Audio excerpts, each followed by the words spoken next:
No.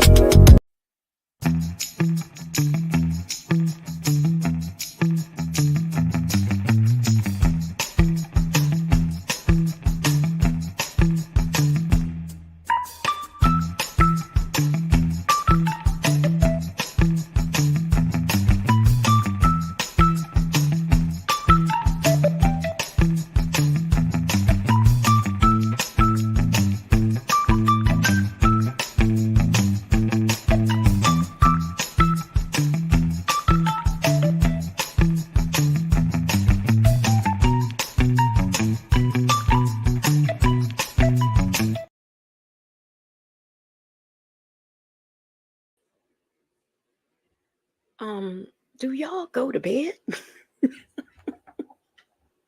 Why is the Moonlight Posse still up? I don't know. I'm only on here for a minute. I'm not going to be long because I just saw some stuff and I said, no, it can't wait. I got to get into it right now. So, for starters, let me say hello, good morning to Salty Buzzard, Black but Not Bitter. Hey, let's talk about it all. Nola Brown, Shay B, Peppermint Patty, 3 minutes, inmates, peeps, Sonya Freaks, and those of you who are in the clouds and the bushes. Good morning. So, I find out that, hey, Very Cherry, I find out that everybody in the YouTube world was live and I got no notifications. So I'm just, touring the streets, seeing what's going on and what folks are talking about. And so first I was over there looking to see what Wisdom's daughter had going on. And lo and behold, there is one of Sylvia's henchmen online pretty much cussing Dana J and Wisdom's daughter out. And I thought these people are insane. They are insane. So I said, okay. So I listened to that rant. She was all upset about something that Wisdom's daughter had put on her community wall in members.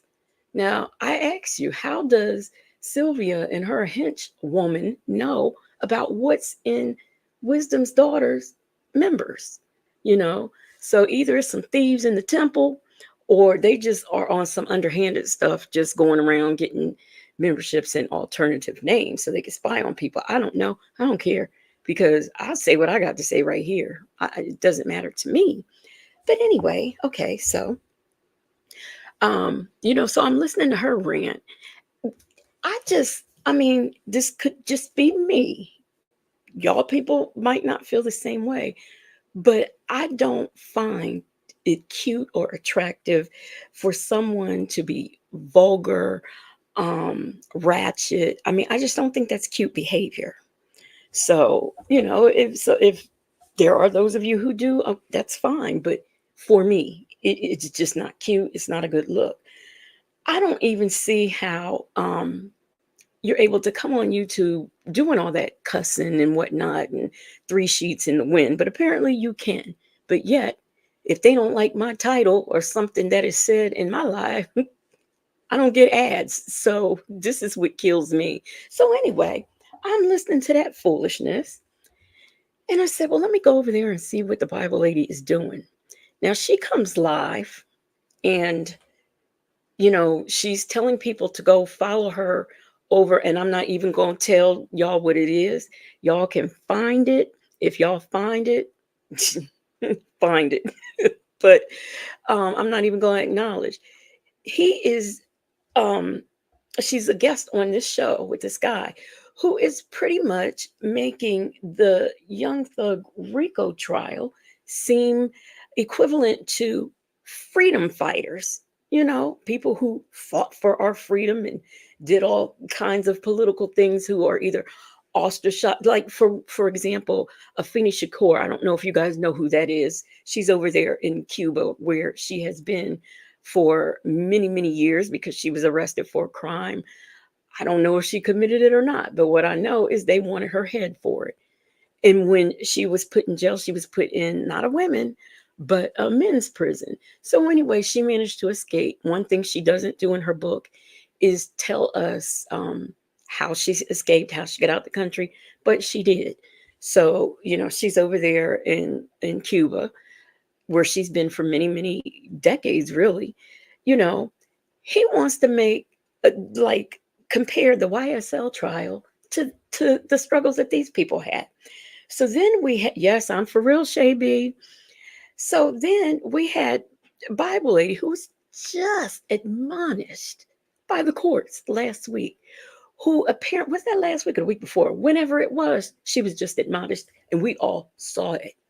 So we have her sitting up there talking about, the reason why, first of all, agreeing with him, the guy whose show it was, agreeing with him, and then talking about how, the prosecutors are, and you think the prosecutor has something, I guess, to be in her bonnet or is trying to do something. Didn't the judge just tell you don't be doing that? You were just told to stop doing stuff like that. If you're going to report on the trial, report on the facts of the trial. But no, let's talk. Talk about it all. No, Afeni. No. You know what? I said Afeni. You know what? I'm sitting up here. He did say Afeni Shakur, but I don't know if he was talking about if he meant to reference her or Azata Shakur. She is the one living over in Cuba. See, that got me so heated. I misspoke. It's Azata Shakur. She is over there. But coincidentally, that's Tupac's godmother. But so that's, he was referencing one of them. Either which way, it don't matter. What these people did back then has nothing to do with this Rico trial going on now with YSL. Hey, Miss Piggy Braxton. So she's up there talking about the judge and, just talking about all this crooked and underhanded stuff going on.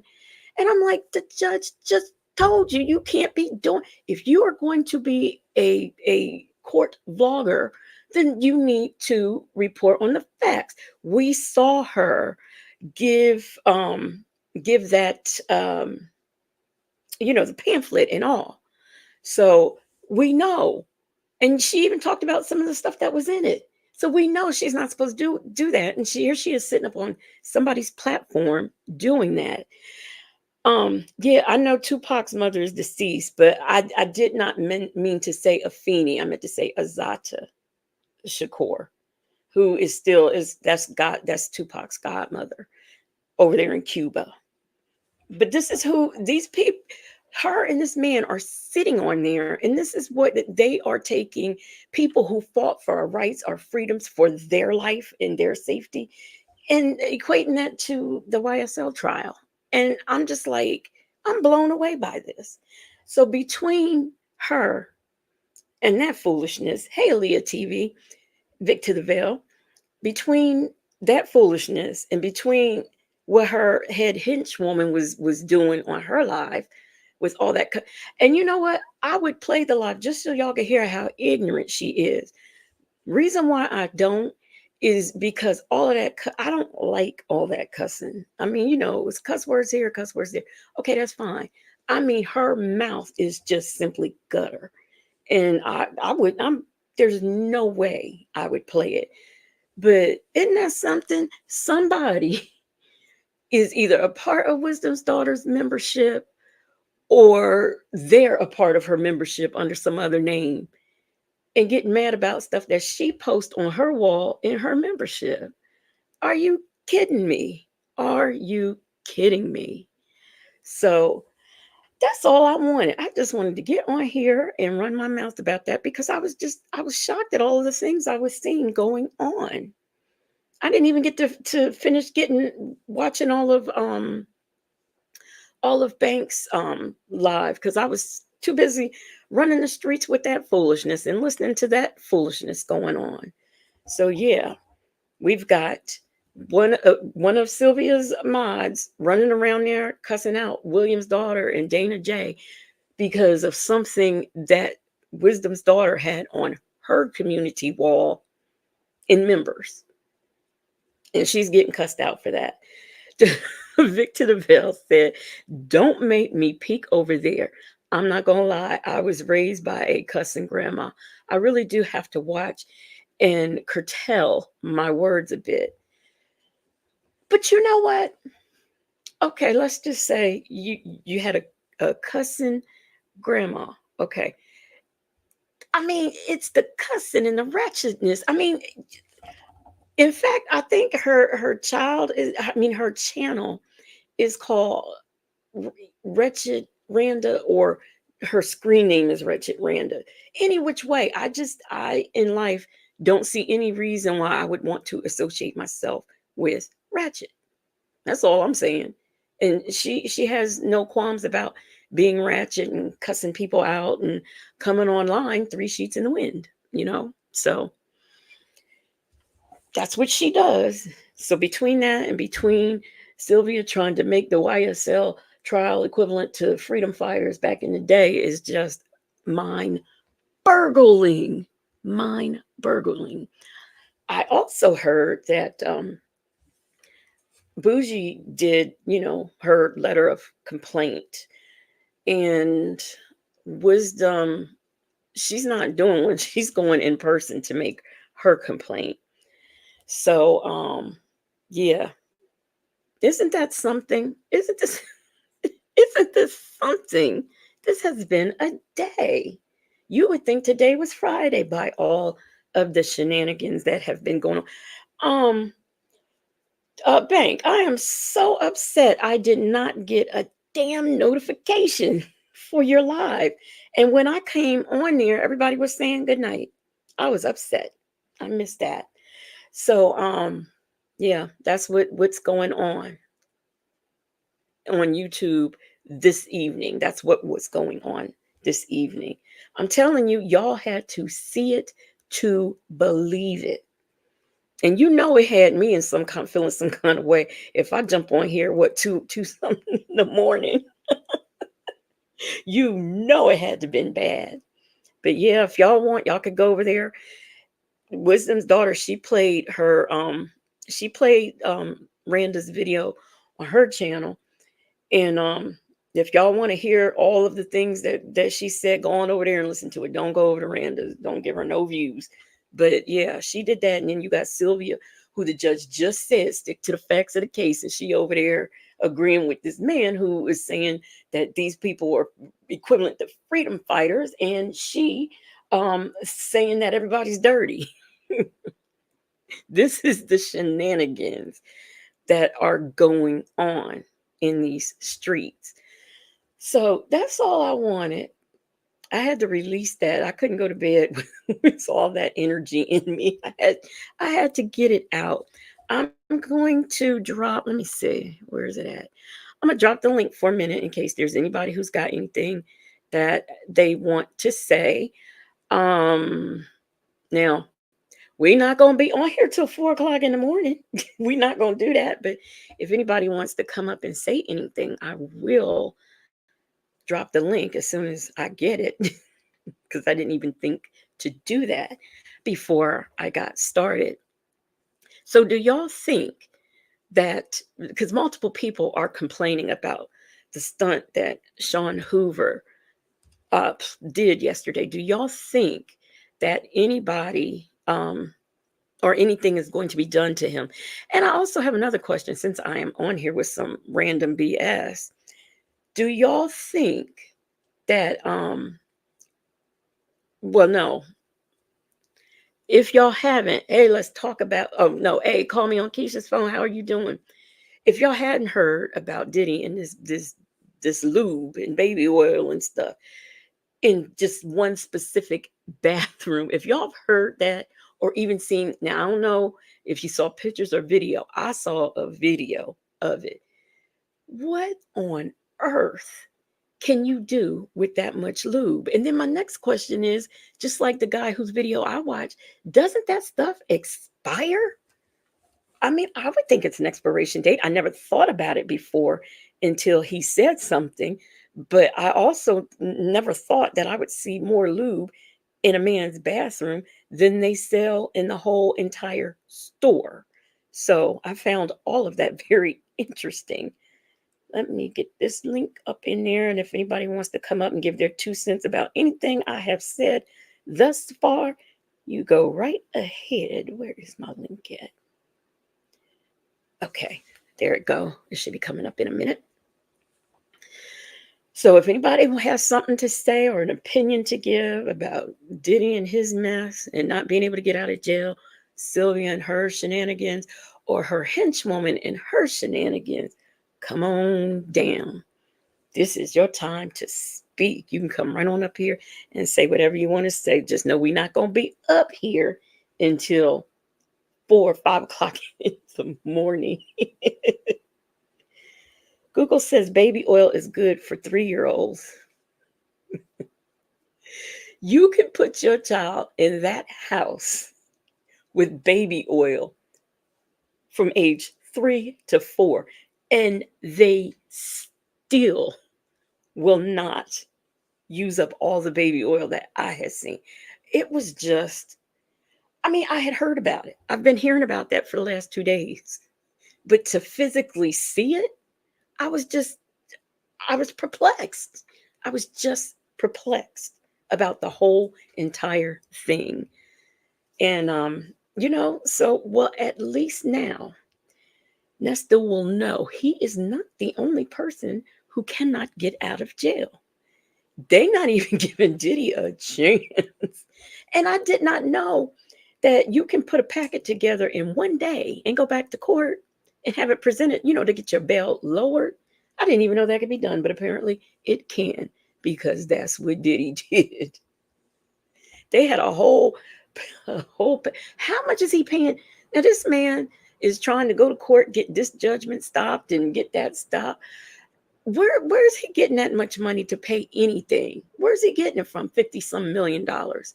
Where on earth? He can't have that kind of money laying around. He probably put it up for someone to keep when he knew things was probably going to be coming down on him. But I can't see where he can even be in, I guess, I don't think he had made billionaire status, but he was close to it. I can't see where he would have that kind of money to pay at this state. I mean, he lost Revolt. He had a liquor thing with for some kind of tequila. I forget with who. He had that going on. And all of that stuff, like all of his brands, everything's gone.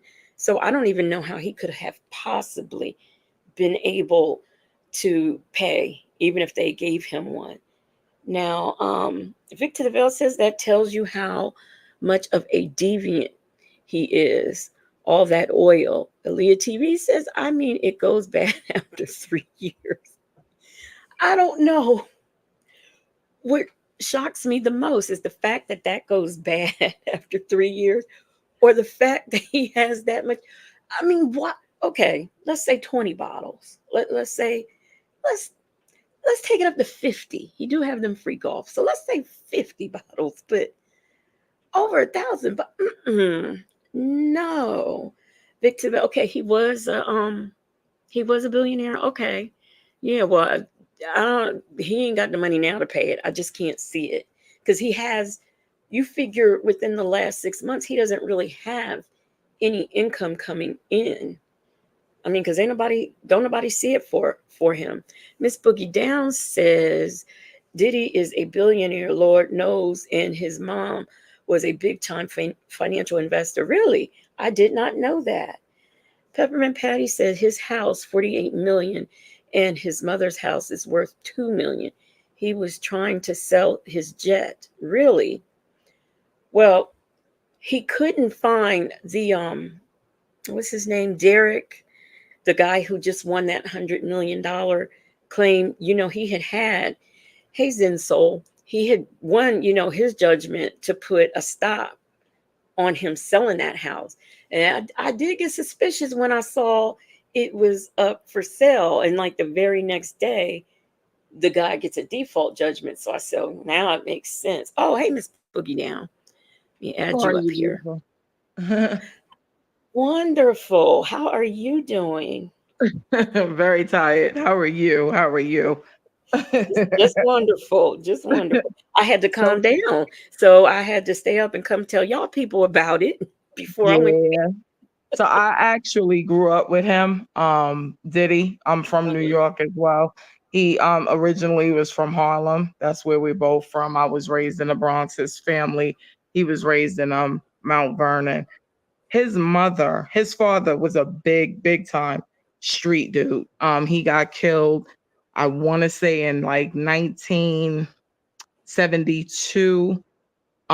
His father had gotten killed. He was it was in the papers and everything. Big time drug bust. His father had gotten murdered with some other gangsters type of situation. It was like a at that time like about $100 million deal that went horribly wrong. They was messing around with, if I'm not mistaken, either the Irish or Italian mob. Don't hold me to it. It's been a very long time. But his sister Keisha and I briefly went to middle school together. They have money. Like his mother, big time financial investor at the time, and she moved them up from Central Park. I'm sorry, from Harlem, excuse me. They had a brownstone out there, which if you know anything about the Harlem brownstones, Brooklyn Hmm. brownstones in New York, they're worth millions of dollars. Yeah. They went up to Mount Vernon because she basically wanted to not have him. I want to say he was about 3 or 4 when his dad got killed. Keisha was a baby. And she and I are I think she's got me by like a year or so. But anyway, they got money. That them people, they have money. Like his uncles, a big time street dudes. And it's funny because I don't understand how he turned out that way. Like his mother did everything in her power to get him out of those streets. And no matter what, that's always been what his claim to fame is. But he has no street credit at all. This dude was playing cricket. If you ask the average black kid what cricket is, they couldn't tell you. The average athlete couldn't tell you what cricket is. It is predominantly like a white sport, water sport, Hmm. and this dude definitely just wanted to do everything to make it look like he was a big time street person. But it was two things that you touched on before I fall asleep, and I've been, yeah, myself. I was like listening to this stuff. I had a late night coming home from work, and I'm just listening to the radio, and I'm just getting hyped just hearing all of the ignorant stuff out here in Atlanta with the Sylvia chick who doesn't learn anything. And then I'm listening to the whole Diddy situation and everything. And it's just like, I don't understand. When I tell you he's trying to put up everything so that he can make this bond, the reason why he is trying to sell his plane has nothing to do with him not having any money. Let's be very clear. They made him, my brother works for 26 Federal Plaza. He's been a government official for about 31 years. And he said that the reason why they want him to sell his plane or have the kids put up their passports and everything is because they know that if he wants to get out the country, he very well can. They definitely don't want him to be able to go somewhere where he can't, where they can't get him back to the country. So that's why they got his mom and everybody putting up their homes and everything, because and surrendering their passports. They have his baby's mother, I believe, his oldest daughter, Chance, they had her surrender her passport because she's 18 years old.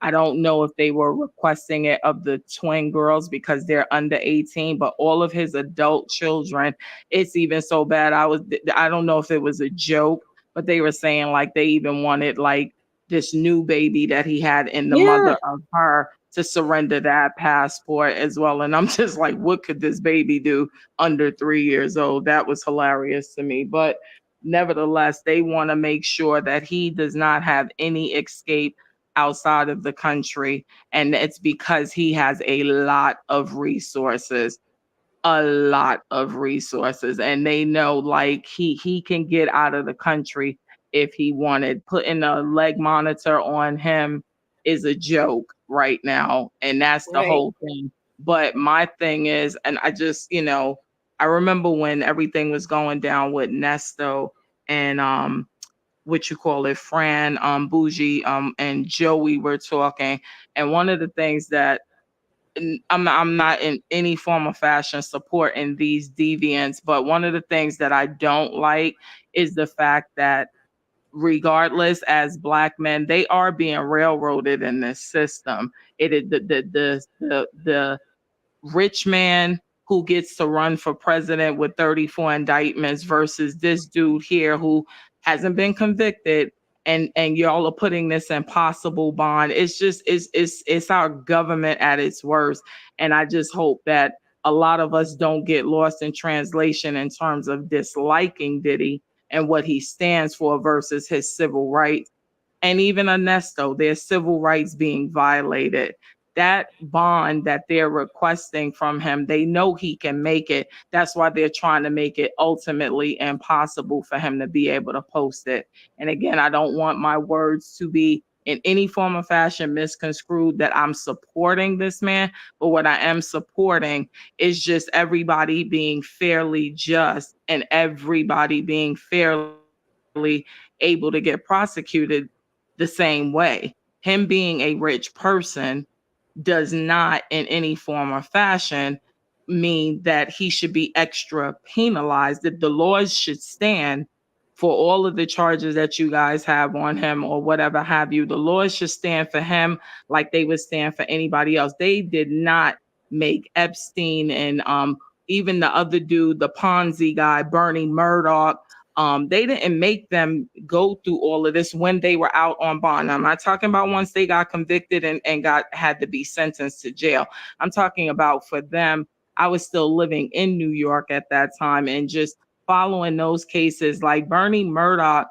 Do you know how many people committed suicide? They Oh only yeah. talk about the celebrities like the Zsa Zsa Gabor sisters and stuff like that, and people like that who lost money with this man. We're talking about everyday hard work and people like yourself or myself who might have had a nice little nest egg and lost everything messing around with this man. And it was until he didn't have a leg monitor.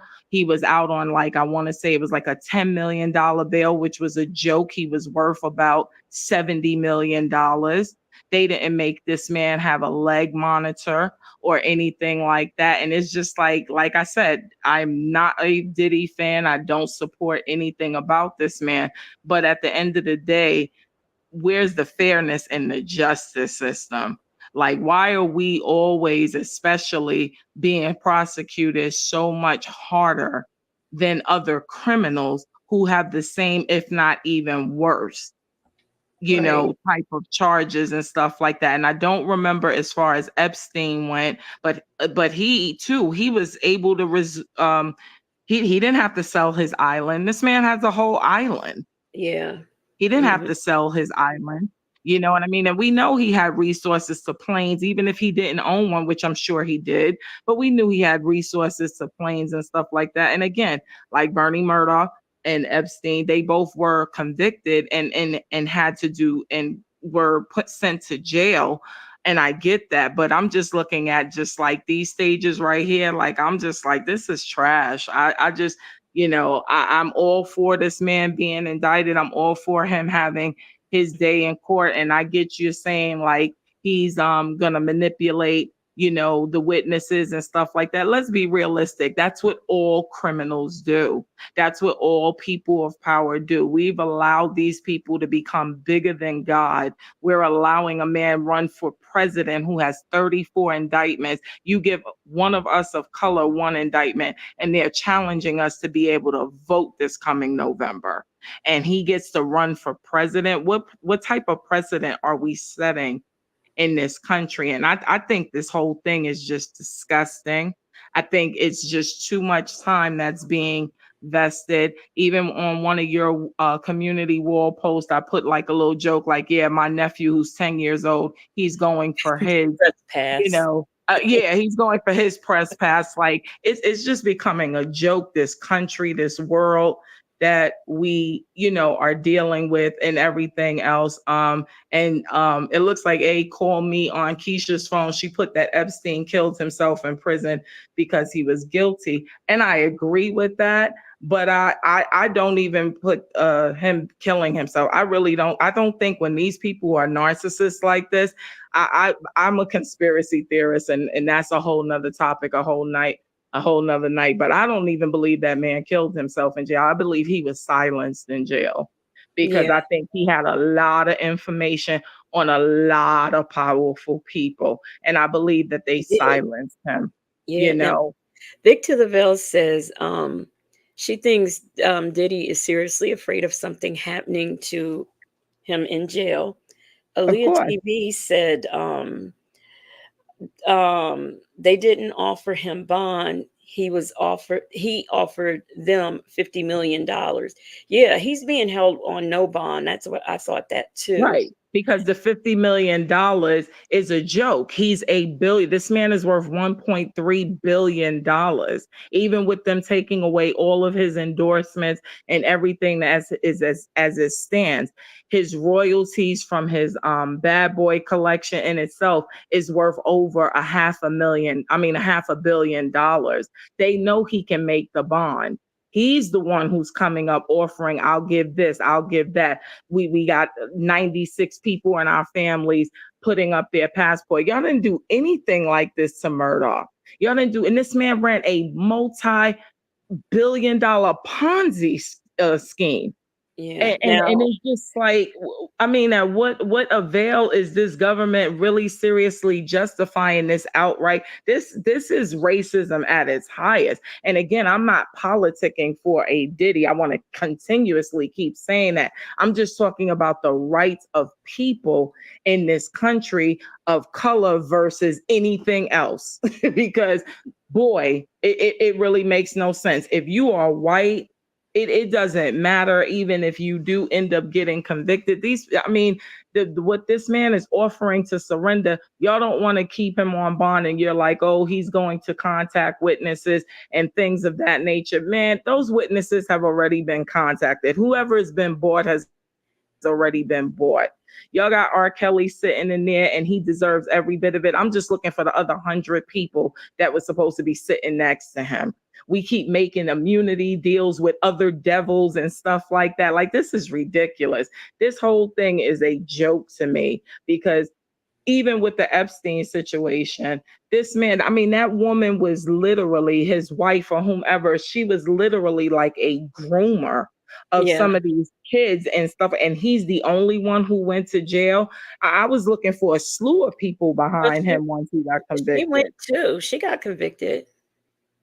But I mean, like her terms are like nowhere near like what he got. She has a chance to come out if she can live, but I mean, she has a chance to come out. Like it's just like the parallels are not being even. Even when you look at these celebrities that are going to jail, and it's always us black ones, when you look at them for evading paying their taxes. At the end of the day, if I'm paying Legacy Moon, you are my accountant. I get it. I signed the tax returns. The onus is on me. I get that. But you went to school for this. I'm paying you to do this job. And if my taxes aren't being paid properly, how come it works for Trump, but it doesn't work for one of us? How come Wesley Snipes was sitting in jail for 2 years and it didn't work for, you know what I'm saying? But it works for Trump, who in one article, I want to say about 2, 3 years ago, they said he only paid $750. I paid that in a month in taxes. I pay that in a month, We and got I don't make nowhere near the kind of money that Trump is worth. we got some good comments. Call me on Keisha's phone said um, she disagrees. No one is being railroaded, and she also said Diddy has the means to leave, so they have to make sure he's locked down. Aaliyah TV said comparing nonviolent crimes to violent crimes is crazy.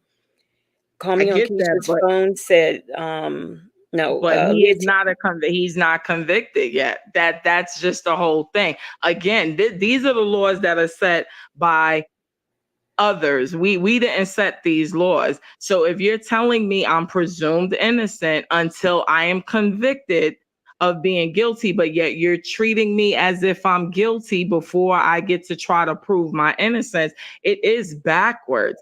And that's what I mean. Like I said, when I say railroaded, again, I'm not in any form of fashion defending this man or his actions. All I'm saying is that the rules are never fair when it comes to people of color that are powerful versus. So, something else, Call Me on Keisha's phone said is what about the black victims? Should we tell them that Diddy is being railroaded so we can't go too hard? Um, we also have, yeah, Salty Buzzard said he's a flight risk. How are you doing, Trina Baker? Um, Rich criminals and poor street criminals are not the same. Lil Dada would never have the opportunity that Diddy has. Queen Black says Epstein was allowed to leave jail in Florida and check in. Was he? Now, I didn't know that. And Call Me on Keisha's phone said it worked for Lauryn Hill. The tax thing. Yeah. Now, I'm going to tell you about the tax thing. I just feel people with money just don't have to pay. They always get away with more than the average person. They always seem to not be put in jail for the most part. You know, all these rappers and stuff that owe taxes, they don't go to jail. And Aaliyah TV says if Trump actually owed the IRS, he would have been locked up years ago. Hey, Miss Buckeye. Now, for me, I know I know how much I pay. I paid in taxes a month. It To me, it just seems like the more money you have, the less taxes you have to pay, and that makes absolutely no sense to me. No sense whatsoever of why that is. But um, do black people have it hard when it comes to criminal matters? Yeah, black people have it hard when it comes to all matters. It's never, I mean, we could say we could do whatever we want, we can say whatever we want, but it will never be equal for us. It is always going to be a double standard. Now, if the world ever evolves and it's not a double standard for us, I don't think I'll live to see it. I think I'll be long gone before that happens. But there is always going to be a double standard for what flies for them and what doesn't fly for us. We also, something else to look at, like that stuff with like with Bernie Madoff and stuff, that was like really the first time that people who committed financial crimes was really getting the hard time, you know. So I don't know. I mean, yeah, he's white, Diddy's black, but I don't know that I would compare. Even with Epstein, I personally don't think he should have. Hey, Queen Black and Irie vibes. I saw you come in, Queen Black. Queen Black. Um, the thing about the crime standards, I know you're innocent until proven guilty, but there are some crimes that are just so egregious that you just say, for example, what if Wade Wilson had a got out on some type of bond? I don't think people would have been safe, especially hearing him talk and seeing the things that he says and the type of person he is. If he had got bond, I don't think people would be safe. Just like Nesto, he's broke. If he was able to get out tomorrow, I think people would not be safe because he would immediately start searching for victims after he harassed Shirley Strawberry. Diddy, I don't think he should get out. This man, the first of all, people being so surprised about him being arrested and shot is really surprising to me because I have for years heard about these freak off parties and things that happen at this man's house. All Law and Right. Crime read a list of all of the celebrities who have been tied to his freak off parties. That's nothing new. We've seen Justin Bieber and Chris Brown jumping on the bed. We've seen all of the people there. We've seen Bishop Right. Jakes there. We've seen these people. We've seen them there. So, I mean, the fact that I don't know if it's just news to people who are not in the Black community, but this is nothing new to us. Just like R. Kelly was nothing new. People have known. This man goes out of the country and stands up in the crowd and sings, trying to get the young girls to come on stage and to go back to the room with him or to America with him. That's what he does. He did that. Everybody knew that that girl, which I don't understand the tape that everybody watched with him relieving himself on the little girl. I didn't see why people were even interested in that. I don't know if they just didn't believe it or what, but people watched that tape. This was years ago. I don't even remember how old I was, but this was so many years ago. Why is it such a shock? And why are people such as Sylvia, all of his supporters, running around saying some great injustice was being done when it wasn't? There was no Yeah. injustice being done. It just caught up with him. Epstein, yeah, it caught up with him. And guess what? All of the people who were complicit in his crimes. Now, do I believe that he killed himself? No, I don't. I don't. But I also look at both sides of the coin. I do think, he was unalived by someone that was made to look like that. But on the other hand, I do see it as being plausible for him to off himself. Because, I mean, you talking about a man who had his own island, who had his own everything, and pretty much did whatever he wanted. So I can imagine him having to live out life in a little teeny tiny cell would be a lot for him. And he would not want to be here anymore.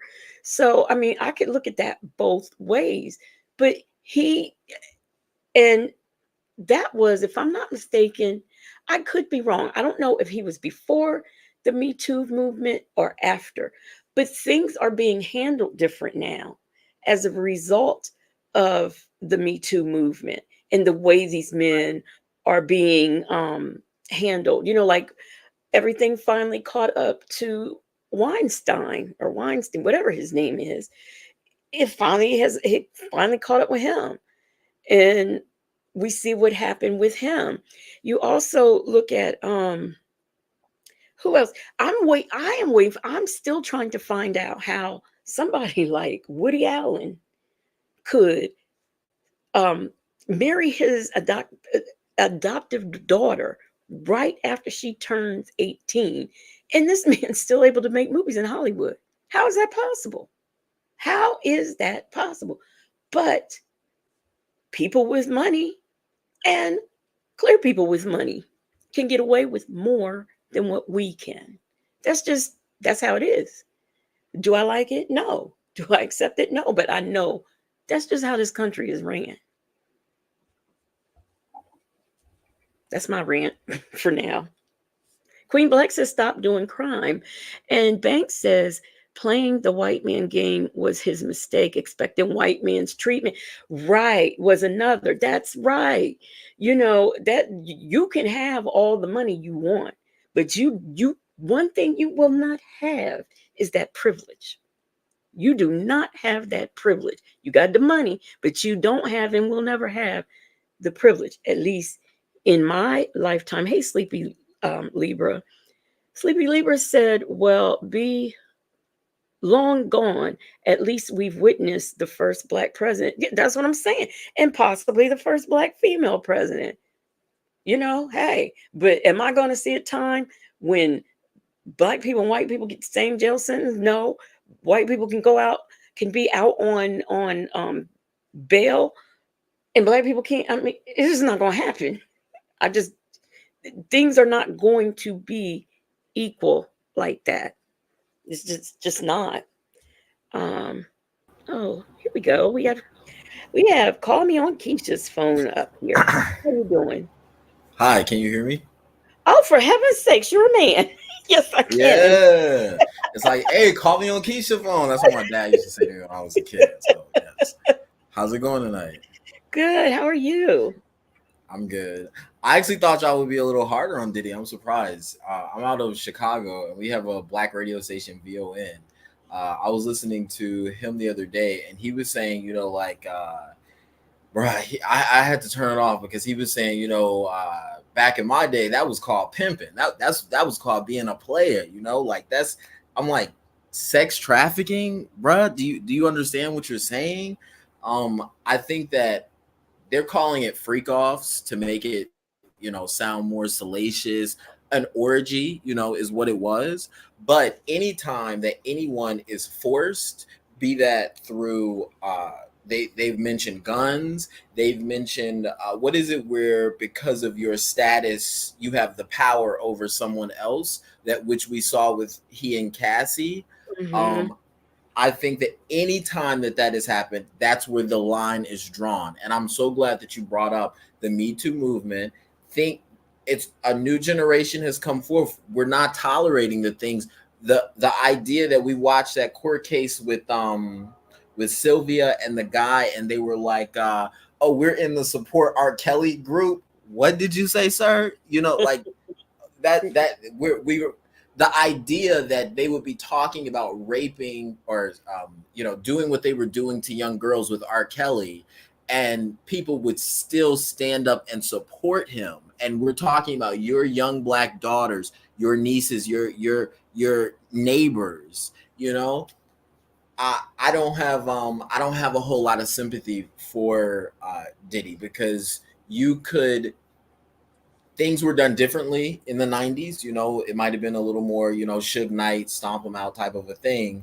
But as he got more famous and more famous, he didn't have to do that anymore. So what's the purpose of all of this? At least these are what he's accused of. And like the lady was saying, yes, he is accused of these things. But as you know, you have the court of public opinion and you have the legal court. To even be accused of certain crimes, not to say Right. that's enough, but to even like me as a poor black man, a working class black man on the south side of Chicago, if I was accused of a certain crime, it would be the end. It would be the end for me. But it's not the end for Diddy, because he has money. He has access to a lot of high powered friends, and all things like that. That's why I'm saying, oh, can you hear me? Yes. Yeah. Hold on. Sorry, my computer. That's why I'm saying rich people, rich black people, celebrities, rappers, singers, they are not the best spokesperson for the poor black man, or for the poor black, for poor black community. And Malcolm X brought this up way back in the day, um, talking about, and I know we love Dick Gregory, but talking about, these different people coming up speaking as if they're speaking for the entire black community, when in fact they're talking about they're doing this for their own wealth, for their own status, for their own celebrity. You know That's all what? I have I'm to say. glad you said that, because let me do a few things for a second here. Um, the NAACP of yesterday is not the NAACP of today. So I What do you don't mean? like Because where's the NAACP today? they're around, but they're doing stuff that makes no sense to Okay, me. okay, okay, yeah. So that's what I'm saying. Back then, yeah, they fought for this, they fought for that. But now, if you go to them, my mom had a problem on one of her jobs one time, and she went to them for help, and they were pretty Hmm. much like, "What do you want us to do?" So the Mm. NAACP that is put up here to represent us now does not speak for us. Mm. They're speaking for whatever political gains they can get I am not a fan. I am not a fan. I also want to say that I think it was Zen Soul said that it was nice to get a male perspective on this Diddy thing. I want to welcome, I'm 27, by the way. really. Oh, Yeah. that's even better. I want to welcome Queen Black. She is a new member. She is a Moonlight investigator, and she also gifted 5 Legacy Moon True Crime and Mystery memberships. Zen Soul, Sleepy Libra, Call Me Shell, Healthy and Happy Ramaya, Lisa Glaze, all got memberships. So, welcome to all of you. And I so greatly appreciate your gift. Thank you so much. But, the reason why I'm not going that hard on Diddy is because I'm not surprised. Like I said, I've been hearing about the stuff that he did and what was going on with him for years. So now I'm like, finally, it's finally caught up with him. And R. Kelly did some things and they were horrific, but I think Diddy um is worse than what R. Kelly was. R. Kelly didn't have, I don't think, the resources that Diddy had. I Or have to hear the case. I have to hear the case in terms of Diddy. I really do. The 1,000 bottles of of baby oil is Wait a minute, you're a it's man. a Please attention explain that to grabber. me. Please explain that to I me. don't know. If I don't know. I mean, in an orgy, I would imagine you would, you need your fair share of baby oil. Everybody got to get some. Um, I didn't know that it expired. I really didn't, but I don't know. I don't know. I imagine, Listen, but again, him being wealthy, he can get large amounts of baby oil. If one of us, Costco only sells, will only let you buy three things at a time. So he has access to that. We don't. I have been asking But men this all it's not day. illegal to have thousands of bottles of baby oil. That's why I'm like, I have to hear more. Like they've hinted at the guns, they've hinted at the uh make forcing not forcing but traveling, for the purposes of sex and things like that. And I think if anybody was a minor, they would have brought that up now. They would have brought that up already. So it No, sounds it like has everybody been was brought probably up. no. It was It brought up. has. Little what's his name? Little Rod, that the guy that's suing him. Yeah, he talked about how, Oh. because one of the sons is kind of linked to it too, where they would have Mm. underage girls, 14-year-olds and stuff like that. There's even in the paperwork that was filed with the court by it's Little Rod or Little Rail, whatever, little somebody. There's pictures of a lot of this stuff. So it's not like um him he accused Cuba Gooding Jr. of, kind of getting fresh with them. There's evidence of that. I've seen Well, the Cuba pictures. Gooding Jr. has a track record. Yes, that too. He has a track record. So, Wait, yeah. and is that the one that's in jail, and that's the one that we watched No, where he's no, trying no, to? that's not the That's a one. This is a different person. This guy, okay. It's that's what I'm saying with Diddy right now. There are so many lawsuits going forth. There are so many things being thrown out. That is the reason why he is going so hard on trying to get out right now, because he knows that they are about to throw the book at his ass. Like he knows that, and he's trying to gird his loins as best as he can. Um, I don't know. yeah. All right, Bank, what you got to add to this? Now I was in bed because going live, especially I was on for about 3 hours, but it takes a toll on you, and I'm still recuperating. But I wanted to be and so I hope Miss Boogie Down is still listening. I want to be clear, like I said, I understand her passion. I really support her passion, and so my perspective is not just being a citizen of the world and being a black woman and all that good stuff. It's also having a law enforcement background and seeing the damage that these types of crime actually do and how they impact families and victims and things of that nature. But I'm just going to be quite honest. I'm going to be very honest. I think I'm always honest. I am over a century, a half a century old. I'm 2 years over that mark. Or I'm not 2 years. Yeah, 2 years. I'm on. See, I'm old. I can't even remember how old I am.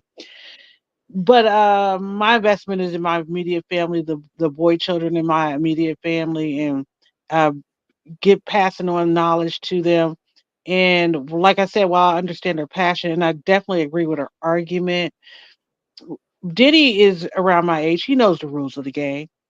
He's not one of these new generations. He's not like this 27-year-old young man up here who has sounds like he's very sensible. The Mm-hmm. world that we were brought up in and the time we were brought up in, your parents, and it sounds like his dad coming from the streets and his mom, having, all that other stuff going on. They had to talk with Diddy. He knows exactly what the games are. He rolled the dice and he finally rolled craps. And so for me, I can't hold my breath with the time I have left, hoping that the system would change so Diddy would get to be treated like a fair criminal, like the Orange Man and Epstein and all the other people out there. We always knew there was two set of rules. I'm a female. I'm a black female. I don't carry the burden of black men.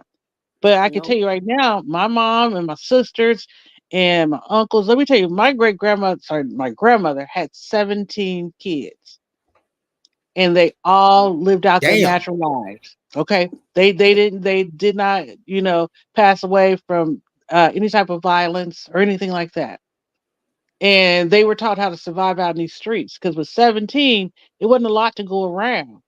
So all these, uh, and there's a common theme that at least I go by, and I call myself Black Auntie No Kids, but I ain't taking on the world's burden anymore. You're not gonna lay that at my door.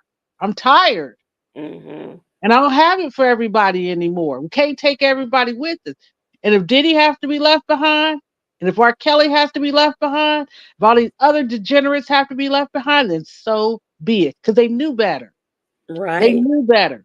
And you know that the system was not built for us. Those laws and all of that stuff was built to for us. That the crime code was built for us, and they're just implemented for what it was built for.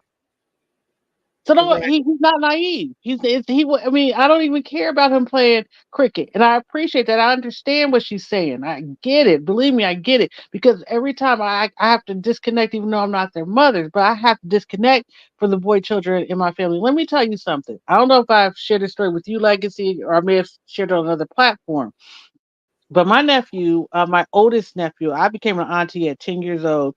My oldest niece would have been 40. I'm actually 53. See, I forgot my age. My oldest niece would have been 43 this year, but she passed away 22 years ago. And it was 6 weeks after childbirth. She gave birth to my great nephew, who made me a great auntie, and he's 22 years old. He made it, but she didn't. Mm-hmm. And so my oldest nephew, or the oldest of my sister's kids, is he's 42. Sorry, not 41. I like the ages is late. But the point is, we had a personality clash.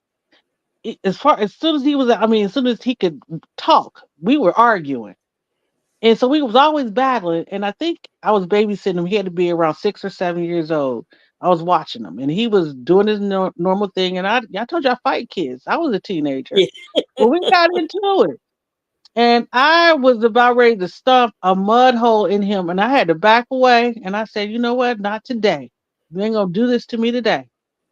I said, but I tell you what, you keep on acting like this, and your tail's gonna end up in jail. That's where you're gonna end up. That's where you headed straight to jail. Don't you know? About 3 or 4 years ago, he tells me, "I remember you telling me I'm going to jail, and I ain't never been to jail."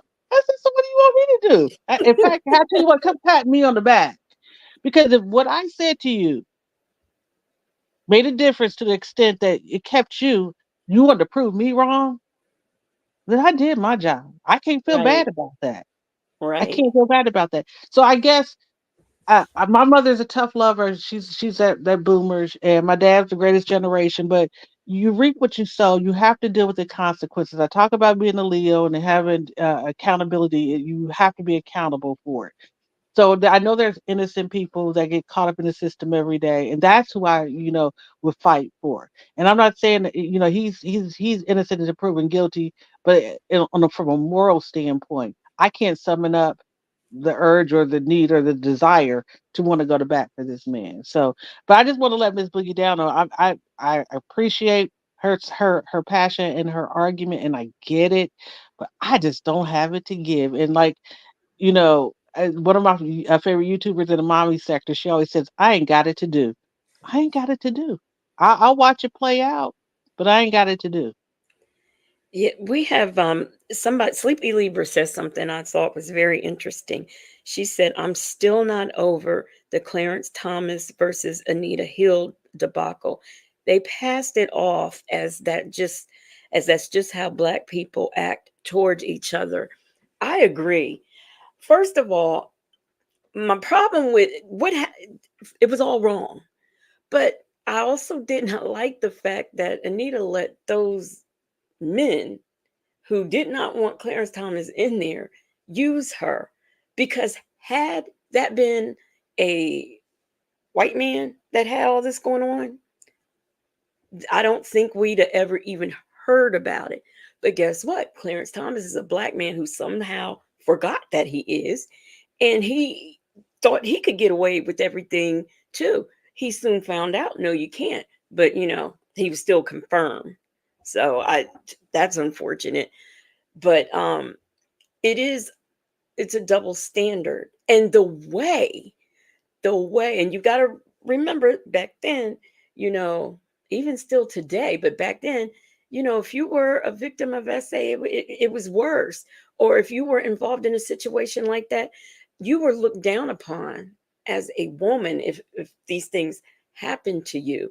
Now that we've gone through Me Too, then things are different. They're coming up with laws that says, okay, well, if this happened to you during such and such a time, you can come in and we're going to have this open for a year. And you got 1 year to file a claim. All of those things are going on, which we would not have seen if it were not for the Me Too movement. Worldwide Collaborations is here. And she says, I just saw the title. If we really look at it, we might be picking on the cradle cap. I mean, handicap. Oh, who? Silk, child. And somebody else came in here too that I saw come in, and I didn't get a chance to speak to. Besides Worldwide Collaborations, I don't know who that is. But if you just came in here 10 minutes ago, I saw you. And how are you doing? Oh, let me bring Miss Boogie down. It's back up here. Let me bring her up. Okay, there we go. Go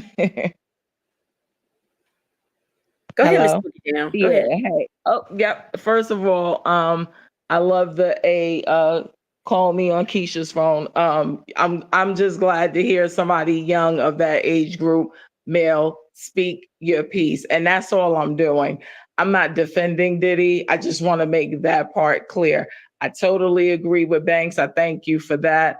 All I'm saying is that it's just got to be. I get we can't fight all of these battles. I just don't feel like we fight enough in terms of just trying to make this playing field even for they call me on Keisha's phone at 27 years old. I'm going to be 51 at the end of this month. And so watching what I watch, I in no form of fashion Diddy got everything that he deserved. What I watched and I felt like I was not being supported was I watched R. Kelly at 27 years old marry a 15-year-old little girl.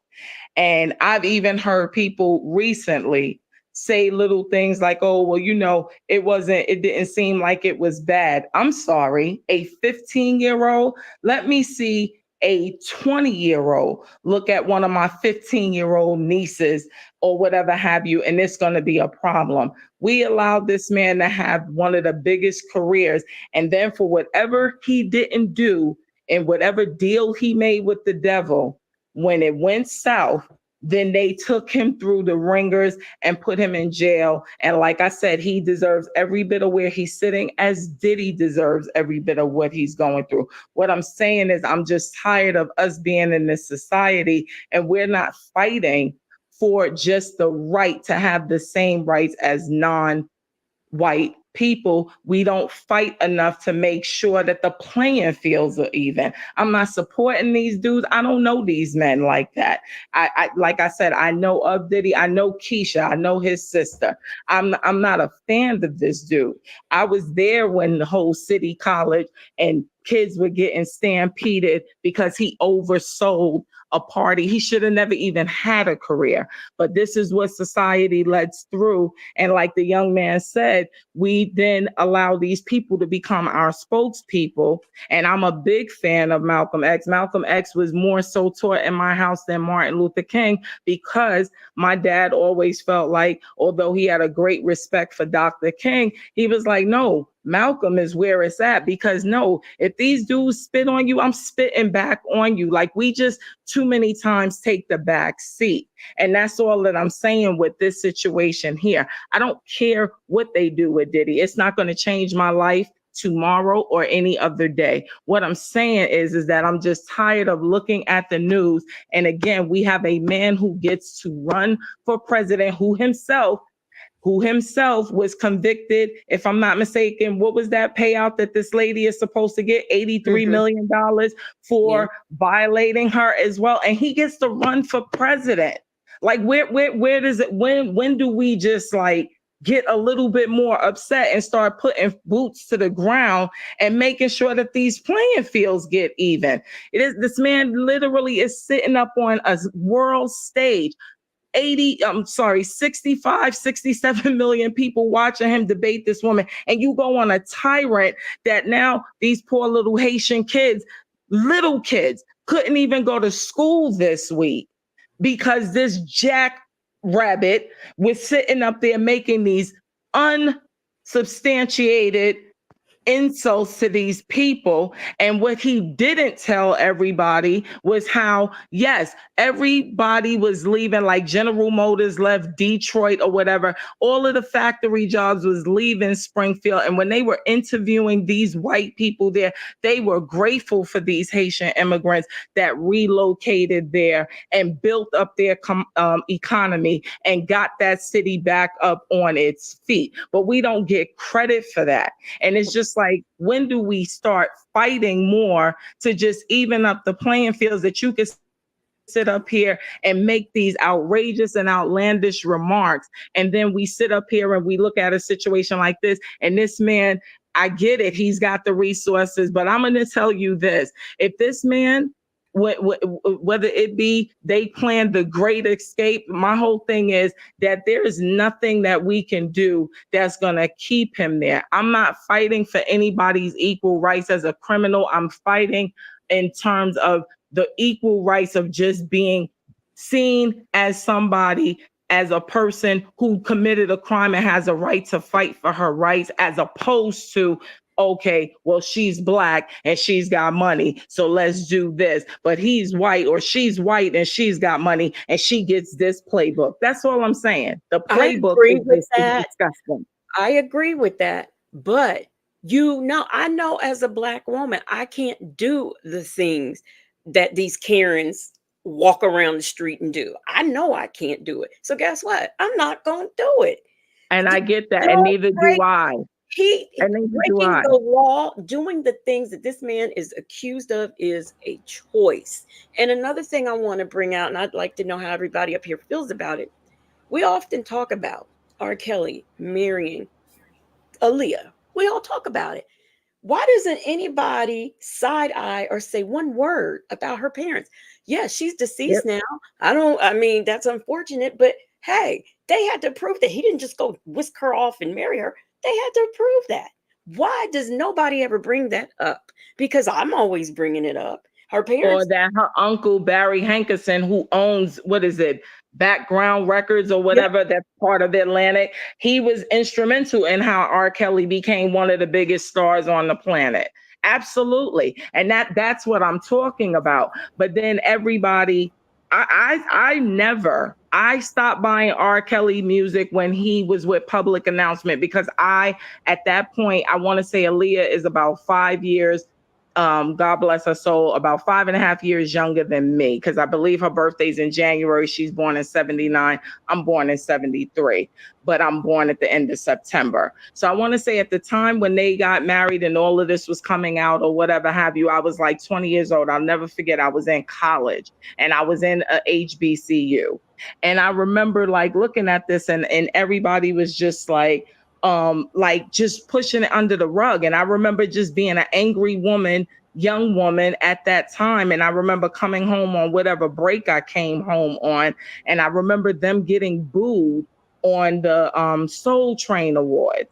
And Mm. when he came out to come out and sing, they booed them that year or whatever have you. But that's all that they did. And this man turned out to have one of the biggest careers on the planet. And it's just like, at what point did we not, like, I mean, people were still going to his concerts, they were still buying his music or whatever have you. It was disgusting to me. And I was 20. I was in that new jack swing era, hanging out in the 90s, in college in the 90s and stuff like that. And it was just like we have no moral deficit. So again, I don't want anybody misunderstanding and thinking I'm politicking for criminals. What I'm saying is like you said, Legacy, this stuff with Diddy has been going on for over 3 decades.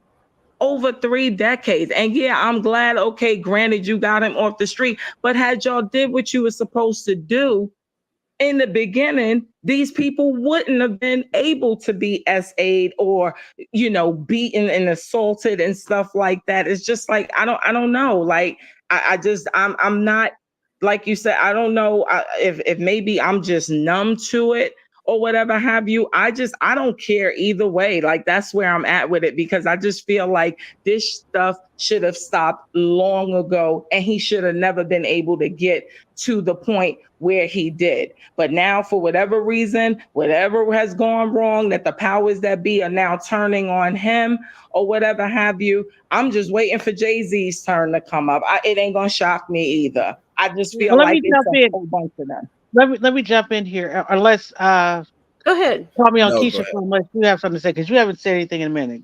So No, I I've don't been want listening, and I don't want to invalidate to. anybody's opinion. So go Okay. right ahead. Go Y'all right got ahead. to Okay. we're a little Well. bit older than him, so he might not Okay. know all this. Okay. Yeah, yeah, I just yes. want to Go ahead, say, Cal. I just want to say, speak your, your opinion. I mean, that's what it is and your thoughts. And honestly, I have no argument against anything that you're saying. I'm just saying I've come to a point in my life. I am a 70s child too. I was born in 71. And like I said, I was raised by, she's still this way. She treats me the same way, like I said, like when I'm 10. And one of the things that she used to tell me, because I was the youngest, I was a baby and I was spoiled and wanting to get my way or wanting and I was more worried about what was going on with my sisters and brothers. And my mother used to say, "Life ain't fair. It ain't fair." And I started to hear it more and more and more. And where my fight would come in, and everybody picks and chooses their battlegrounds and their passion. So if I was going to be passionate about an argument on how to fix all of this, I would focus on education. That's where I would Hmm. go. Because a lot of this is because of how they have gutted the educational system. Yeah, it was never perfect. There was always issues, but it is at its worst. And I see it now with through the generations, through my nieces and nephews, and now their kids. But I guess my bigger thing is I guess what I'm trying to say is it's not that I don't care, not that I don't feel your passion or I don't understand your point of view. I just don't have it to give anymore. I just don't. I have to save all of that energy and all that stress and all that worry for the people who really matter. I have lost two nieces, one at 21 years of age and one at 19 years of age. And my older sister, she passed away the day before my birthday, uh, uh, 2 years ago. They all died from autoimmune illnesses. So I'm I sorry about understand that. how precious life is and how precious, with this time we have here on earth is. And that's the lens that I look through. Okay, so if somebody wants to fumble in this game of life and you're sitting on a stack of $1 billion, I don't have that kind of sympathy for you or that time. Now, as the bigger picture is when it comes to what's going on in society and how we can improve it, I start with education because that was always important in my house. Okay, and I had a great education coming up in for high school and college, and I see that that was being eroded and whittled away. And they took the arts out of the school, the music. I was in the band and everything. They took the drama out, they took the creativity out, but they Right. also took out our history, and they have dumbed down our kids to the point they're just good for, or what they want them to be just good for. I used to say Walmart, now I say Amazon. Now I'm going to say the gig workers. You are empowered when you have knowledge, and we do have access to Google. So the cynical part of me, the auntie part of me, the Leo part of me says, research, do your research. You can learn this stuff. But if you're not given the tools, or you don't know how to do, you don't have the skills to do deductive reasoning, or you don't know the process. I used to wonder, why am I taking geometry? Why am I learning about proofs? Why am I learning about all this kind of stuff? Then I realized, because life is a process. And the way you get through it is you got to go through the process of life. Nothing's going to be handed to you. At least my generation was told this, and you're part of it, Miss Boogie Down, and so are you, Legacy. Nothing's going to Absolutely. be I'm handed with to you. you. Yeah. So I never and I know that people, there's opinions in the in the comment section, and I, like I said, I think everybody has space for their opinions and the validity of them. They can even come up here and defend them before 4 a.m. Right, Legacy. Yeah. But but I just want to say that I'm glad we're having this discussion, because like I said, he's innocent to proven guilty. I understand the way the justice system work. I used to work in it. I used to put the silver handcuffs on folks, and I used to listen to them cry for their mommies in the back seat. Call my mama. Miss Police Officer Lady, how long am I have to sit there in jail? I heard it all, and I've seen some of the heinous things that that these criminals have done, that these people have done, Absolutely. and the impact on the victims. So I kind of split. I kind of go down the line on this. I'm not necessarily a law and order person. I know what that blue line looks like. I've been on the other side of it, and I know how they carry water. Okay, I know all of that. Even being an officer, we had to form our own union in my city to protect ourselves, and we had to buck up. This newer generation of officers that I see once I left law enforcement last year, on the other side of the radio. They don't have what we had. We had to put them in their place. We had to literally tell them, "I have the same equipment on that you have on. Now what? Now what? How about we take it all off and then talk?" You know what, Okay. Bank? Right. This So is something I'm gonna let after Bank. I'm gonna let no, no, I'm on the. I don't know why I should be asleep, but you done got me riled up, Legacy, and Boogie Down to the passion you bring. I will say this real quick, Legacy, and I'll let you speak. I def because it's your panel. But that's why me and Legacy have panels. This is why we started a YouTube channel. I call it going on the record. So your thoughts and opinions and what you're saying, it's being recorded here tonight. And if you feel the urge and you just want to dig, just dabble in and just dip your toes in, record something, throw it up here on YouTube. You're going to find people who support you, and you can and they can, and I hope and look, I'm not trying to pass it off to somebody, but if you do have that passion and you can educate, because that's part of education. You got a young man up here, he's listening to what we're saying. Let's record this for history. I don't want it to be 200-300 years from now and say the black folks didn't care about it, so the black women definitely didn't. Yes, we yeah. did. It's recorded. If You I could just say something. go ahead. Go ahead. I get where Boogie Down is coming from. I just feel that Diddy is not the place to start with. I get that the It idea that hasn't everybody started is. there. It's just that this is where the conversation was tonight. But for me, it I was hasn't, sir. It okay. Okay, hasn't. that It was my hasn't. point. Was that Yeah. probably somebody else that is not, like she's saying, sitting on millions of dollars. I would feel that he would be more, or she would be more you know grateful or whatever, than somebody sitting on millions of dollars. That's all I have to say.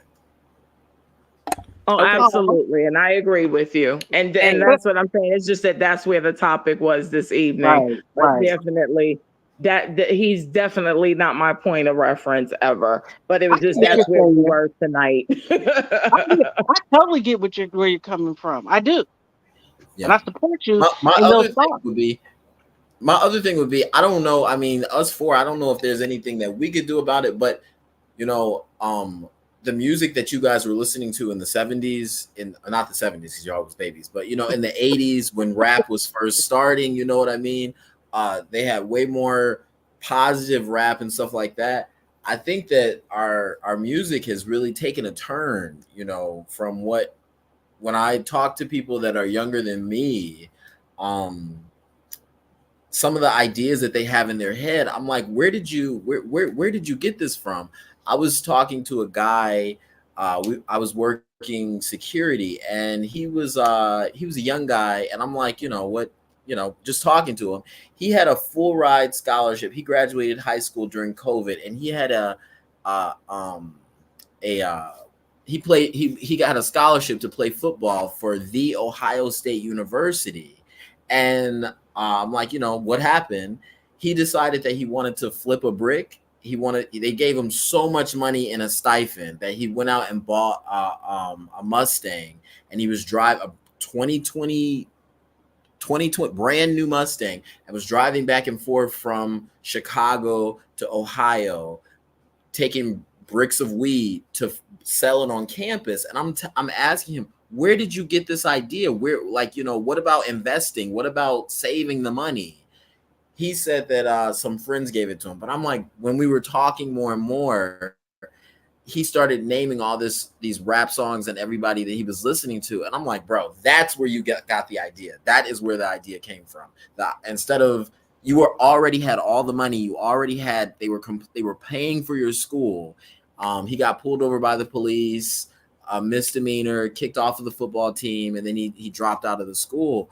But like Bank was saying, education, but I don't know what to say. I just thought I'd bring up that story because I think sometimes where our culture has gone, you know what I mean?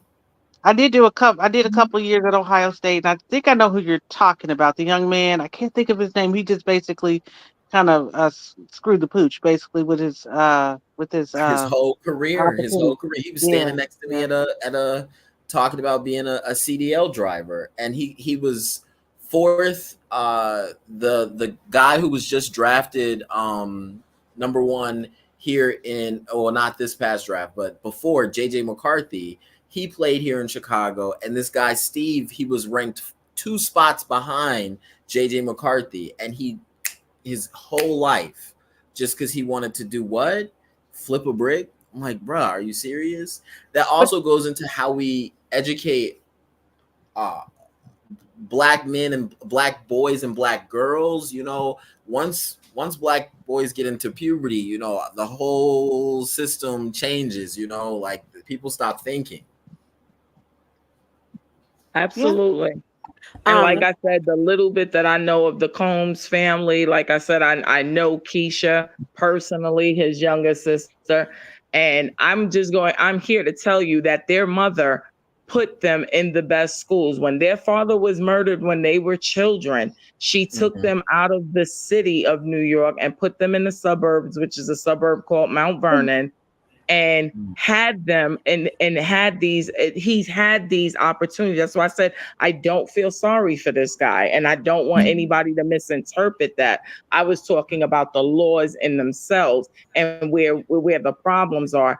But he was offered those educational opportunities. He didn't drop out of Howard because he didn't have the funds to continue with Howard. He did the same thing like this gentleman just said. He did the same thing. He just put his toward music. But no matter what Music. his mother did and offered to him, he just wanted to be in these streets. It didn't And matter. He was do you think it afforded could the be some opportunity. regressed, some Say again. delayed sexual exploration type of a thing? Like he didn't get to do this stuff but not because he was popular when he was younger, but he didn't get to experiment or have orgies when he was younger. So now he's he's a doing it. deviant. He's a I deviant. think, I'm like, right. I was he's about a to say, I deviant. think that that's just in the gene pool. I don't care. No matter how you dress up a pig is still a pig, right? You And know, so, we have a generation and I'm not even. I hate to do this generational stuff because I'm just kind of blunt Yeah. about it. Not everything is because of trauma. Not everything is because of something that happened. right. That's what I'm Some people saying. are not just I mean, he was wired right. traumatized. I Yeah, don't know what it's like to not grow up with a father. My dad too, Banks, was in law enforcement for 36 yeah. years. I'm just And saying that, but not everything is trauma based or triggered right, because of some Or incident. mental There are health, some people who are chemically right, right, exactly. That's what I'm saying. There could be some chemical imbalance or some deviation because guess what? We're humans and we're what, a billion of us, and there's gonna be some anomalies and just do a sample. Like I love, you know which one I love to throw out. Then, like I said, I know you've been trying to jump in. But I know there's one they're always talking about, like I forgot what the numbers are. If you get it, maybe I'm just throwing out. This is not true. I'm just saying this is part of it. They say 2 out of every 10 males may be homosexual. Mm. So I say, okay, let's right. just say that's true. Oh, you got a football team. Okay, okay. So who's the gay guy there? So these things exist in our society. Some people are better at masking and hiding, but it's just like the whole Michael Jackson, all this thing with celebrity. I can't even think of the word I'm trying to say. Well, being famous and having money, people don't tell you no. There's a lot of yes men around you, and nobody Yes, is going to put yes. boundaries on you. And The let me tell you, line constantly goes higher there and was, higher. yeah, yeah, and there was my best friend growing up. She's a beautiful young lady. I mean, no matter where we went in this world, and there was somebody trying to pick her out. We went to a concert, a hip hop concert back in the '90s, and Keith Sweat was headlining, and he needed to bring a woman up on stage to do the romantic thing. Of course, my friend got picked. We were like in the second or third row, and she was like 2 days away from her 21st birthday. They were going to have champagne up on the stage, and we always talk about that. She missed her chance. But then we look back at it hindsight. Her husband now, he's a regular working class, blue collar, good guy, and she has a very simple, a steady life. And I always said to her, I said, you know what? You always had that potential to be that girl. And what kept her was that from being that, even though she could have just used her looks to get whatever she wanted, was her family values. So, like you were just saying, Miss Boogie Down, I think that plays a part. But real Yeah, because quick, he and I was know offered the before. opportunity. Well, He no, was no, that's what I'm Diddy going was to say. offered them. Right, but I'm going to tell you, I went to a college prep school. It was probably, I would say, 70% white, and you had to take a test to get into this school. So I was going to school with people who were rich. I'm not just talking about Cosby rich. I'm talking about rich, rich. Hmm. And let me tell you, more drugs ran through that school, more Hmm. I unalive believe at that. 10 and completion. And most of the time they were getting the drugs out of their parents' medicine cabinets. That's where that whole Yeah, ecstasy came from. So actually, as being a black kid, you're exposed to things that you would never have been exposed to, at least in the 70s and 80s and right. maybe even the 90s in an urban school. Okay, that's what I was gonna say. So yeah, you could put them in this boarding school or this Yep. private school, but they are probably Yep. the worst. So I'm Yep. sorry, I'm gonna mute.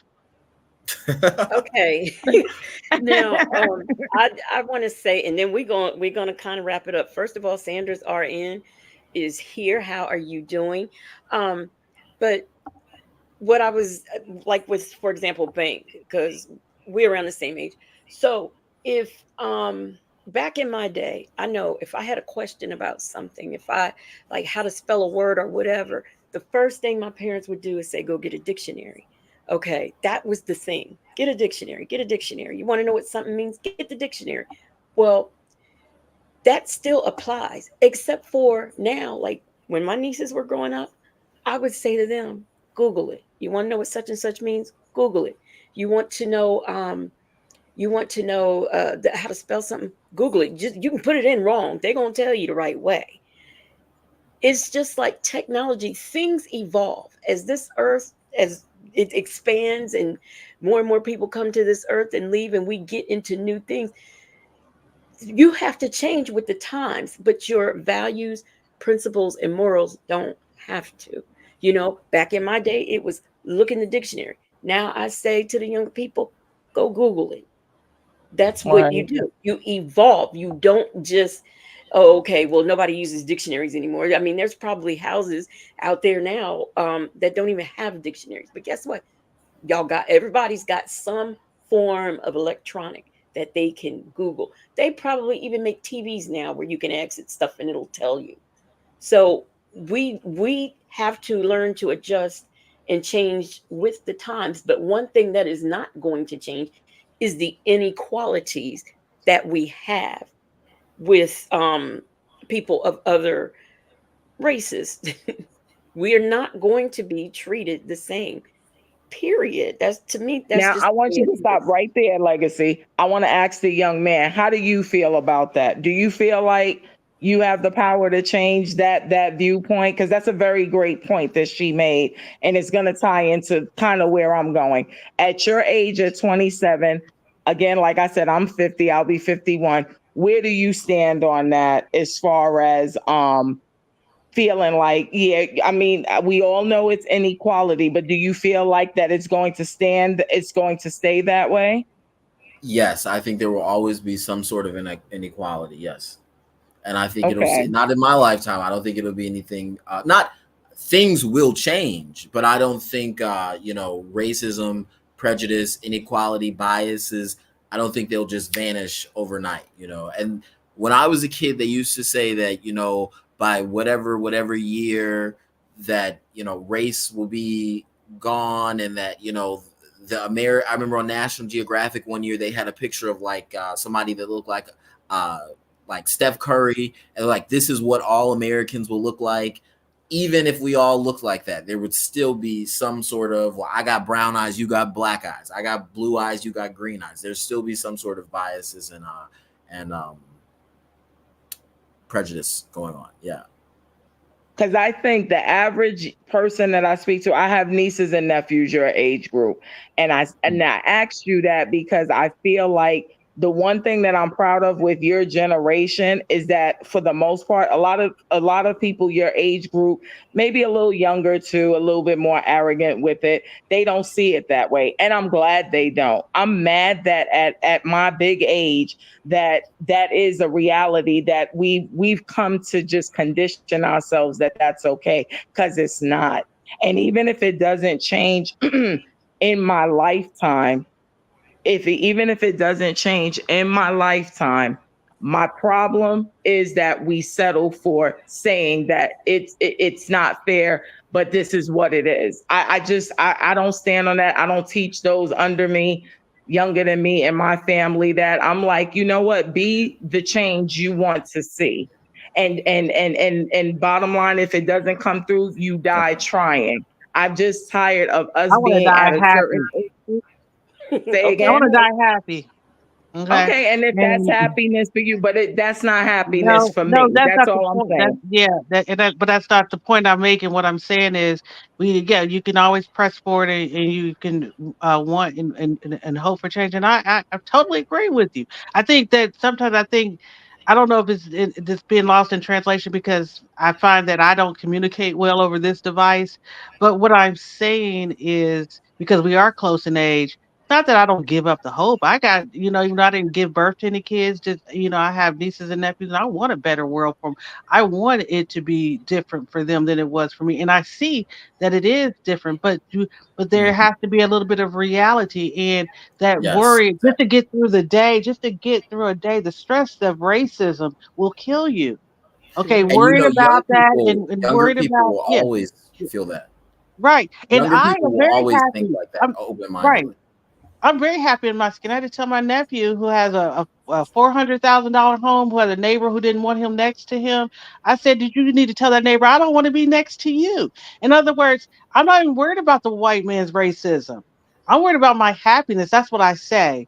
I've been able to Right. maneuver pretty successfully within this world, being a dark skinned black woman.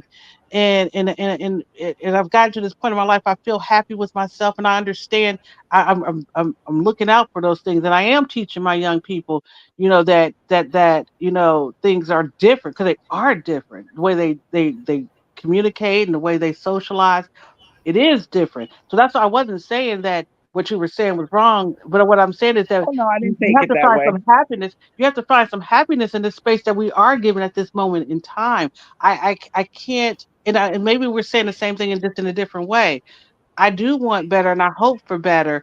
And a part of me is cynical, but I cannot let their problem with me interrupt my life and what my potential is, and that's why I walked away from law enforcement, and that's why I walked away from traditional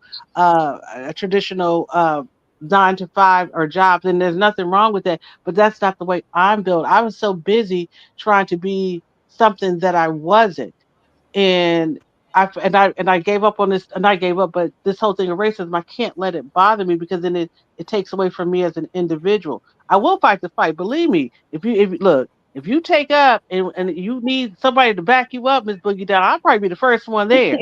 I believe it. I Okay. believe So it. I just want to be clear to you. I want to try to diminish what you were saying. I'm just saying I didn't we take that teach that our way. young If people that's that, how it yeah, sounds, trust me, yeah, I didn't take it yeah. that way. I really Yeah, didn't. yeah, yeah. And no, I'm good. I'm glad, because I just said that but we got to have some joy. Our kids have some joy and some happiness, and not. Yeah, I take them everywhere they want to go. I'm not gonna say, oh, they don't want the little brown kids, or they don't want. Like I told my nephew, you tell that man, look, I wish you wasn't my neighbor. Right. I wish you wasn't And my neighbor. congrats It to goes him. both I'm ways. glad he was able to buy his dream home. Yeah, I'm not trying to live next to anybody who don't like me. Hey, my mother got a neighbor who just trashed the house next door to her, won't even clean up the yard or nothing, or nothing. And she's a black woman. I would Mm. take a clean white person any day. It comes down to the person. But I Right. always been like that. I'm sorry, ladies. I'm gonna took over your panel. I do a panel, and I think But I think that Every wait a minute. I want everybody I to think that say what they have to go ahead. say oh, and I'm do their done. final. I'm I want done. the final thoughts Final too. pieces. Okay. Yeah, go ahead. Go ahead. Call me on Keisha's phone. Go ahead. What were you Wait, is getting this ready my to say? final piece? No, say what you were getting ready to say. I think that kind of aligning with what Bank was saying. Sometimes I think because everyone has to be held accountable for their own actions at the end of the day and at the beginning of the day. And I think that sometimes we try to focus on everybody, going when everybody can't go. Back to what you were saying, actually, Legacy. Back to what you were saying at the beginning of the everybody can't always go with us, and so if I focus on my own happiness, if I focus on my own development and growth, then I will be a shining example for my whole community. But if I'm trying to drag my whole community along with me, Hmm. I can't, only so I can only take so many people. And I was also saying that younger people, Boogie Down, are always, way more optimistic because they haven't been exposed to the ways of the world. They haven't had the maturity and all that stuff that even someone at 30, someone at 40, someone at 50 has experienced. This guy is trying to become a police officer out of high school, and they were explaining to him, they're probably not going to take you right out for CPD. They're probably not going to take you right out because you haven't experienced just enough stuff in general for the Right. police department to take you seriously. So yes, that's all I have to say. Go ahead. Who's next? You gonna give your final thoughts, Miss Boogie Down? Sure. I mean, my thing is just like I said, I've always been taught my dad again, 36 years on NYPD. My mom was a registered nurse. And my mom was an LPN at first, but she was a CNA when I was a little girl. Then she became an LPN. And then when I was in high school, she was going for her RN. So I've always been taught that this may be where you are, where you start is not where you finish.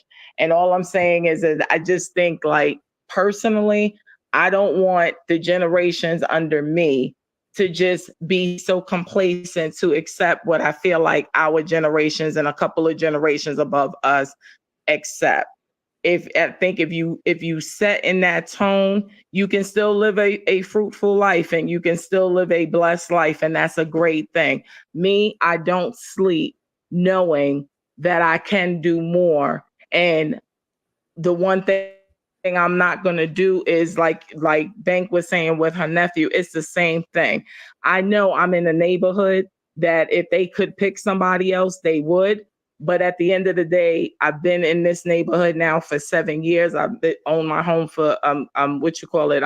Will be owning my home shorter because I've been able to be blessed financially to be able to do that. So where most people are taking out a 30-year, my house will be paid off in the next 13 years, maybe even a little bit less than that. But if it's like if I continuously even settled, I wouldn't have accomplished a lot of the things that I've accomplished during the times when I was single. I wouldn't have seen the movies that I didn't want to see if I didn't just go by myself. If I just think that we just become sometimes a culture that we fall into what society tells us is at bay, and then we stick with that and we miss out on a lot of opportunities. My goal for myself at 40 years old was I wanted to be able to go somewhere by myself and meet new people. I took a trip, I went to Spain. I was out there for 6 days in Barcelona, beautiful country, met in a group of amazing people, and I went on my own.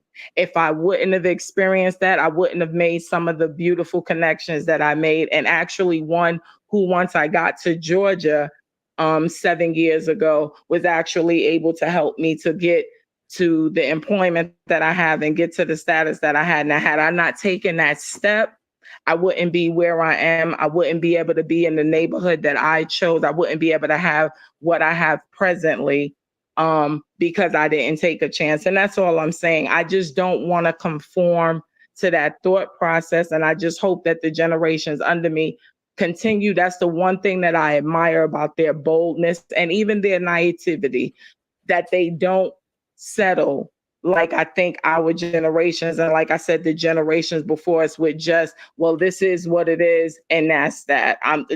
So any influence that I can continue to give to those under me for any little bit of regrets of different things that I didn't take a chance on in life, all I can do is be the example and be the change that I want to be. So I can't sit around and wait for my life to be that perfect setting or whatever have you for me to get out here and do it. I gotta, be uncomfortable sometimes to get to a comfortable place. And that's my little peeve that I say to the generations that are under me. And, don't settle for the fact that we know it's racial inequality. We know even as Black women, we're not getting paid. Even with white women are getting paid, holding the same titles. And just don't take the first offer. Whenever I've been offered employment, no matter how desperately I've needed it, well, is that salary negotiable or whatever have you? And they're like, okay, well, look at this. So let's just say, for argument's sake, I was offered 100,000, and I was just like, well, I was looking something more in the ballpark of 115, 120, and I got 108. I wouldn't be getting the 108 if I didn't take that step. So that's all I'm just saying. I would have just got the 99 or 100 that they offered me, and then that would have been that. So that's my little peeve for that. And I'm just saying, like, I don't want anybody, like I said, to think that I'm politicking for a billionaire who don't give a damn about me. What I'm politicking for is just the right that we all have the same, or get to a place where it's at least starting to even out these odds a little bit more. So I thank you, Legacy. I thank everybody else on the panel, everybody in the chat. Y'all have a blessed night. Thank you much. Thank you. And thank you for the healthy debate. Hey, Legacy, this is off Mhm. topic or on topic actually, because I came in late. What do I need to go watch regarding the Bible lady? What do I need to Well, go? I went to I'm so embarrassed by this interview she did with this man. I'm not even going to tell you what it is. You hit me on Instagram, maybe I tell you. Oh, But well, I don't want to. No, honestly, I thought it went. Cause I thought you said Wisdom had did something. Did I yes, miss something? wisdom. Okay, No, wisdom. Also, she did a live tonight, and yeah, okay. it has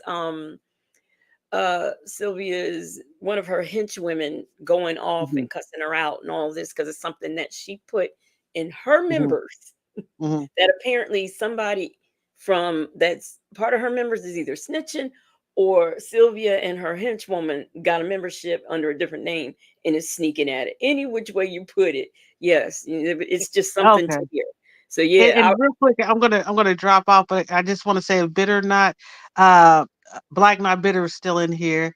I just wanted to give her a shout out. We kind of it's serendipitous, but she put something in the chat. I already knew this, but she put in sursum ad sumum.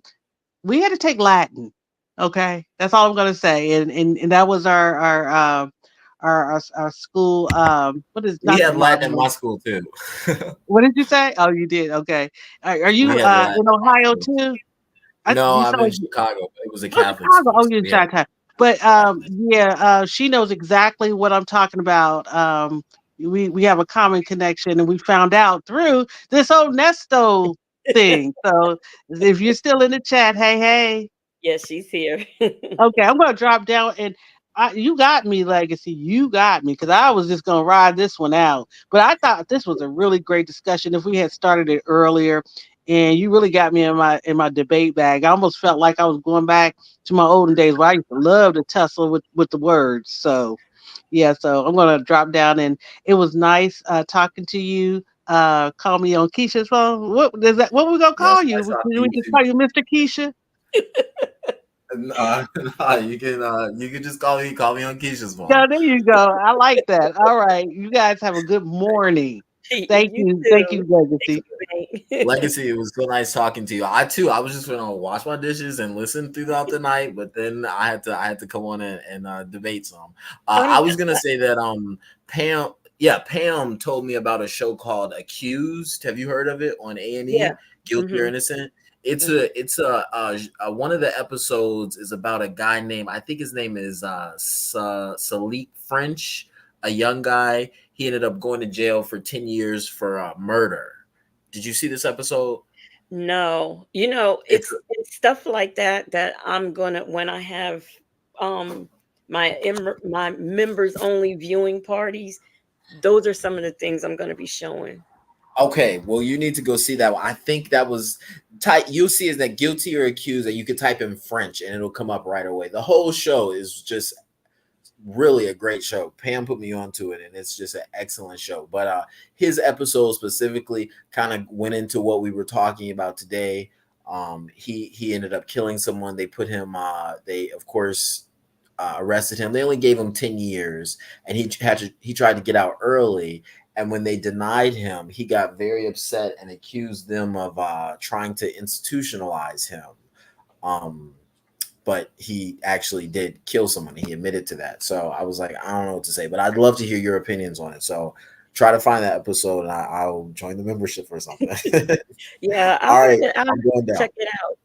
Okay, thank you. Please Thank you do. for your point of view. These ladies were happy to hear from a man, and I was too. So that was wonderful. Now, here's what I'm going to do. I get bright ideas sometimes. Maybe, I don't know if we're going to do it this Friday, but the next time Native and I are on, we will take this discussion a little bit further and where we actually have time to sit and talk about it and not be rushed.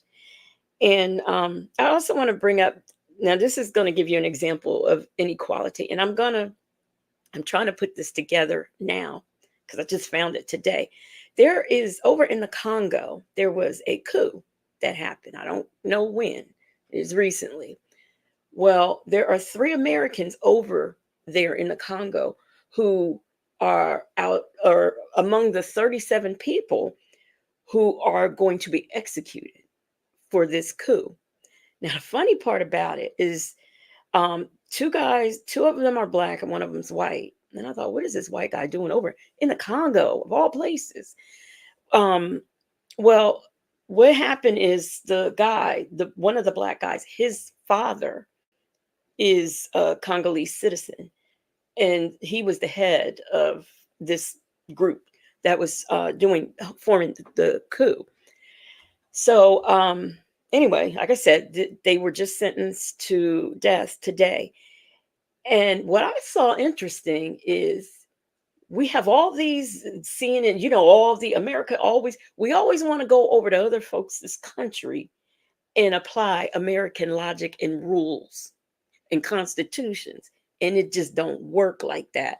So you have all the news stations here, we're not hearing about anything that's going on in the Congo. We're not hearing about anything. All we hear is there's a coup. There are 3 American citizens, and they're all going to be put to death. That's all we hear. But lo and behold, these American stations are coming on. It's like they're capping for this white guy. His mother had the nerve, his mother and stepmother had the nerve to sit on and say, my son wasn't involved in any kind of coup. He was on a vacation. Okay.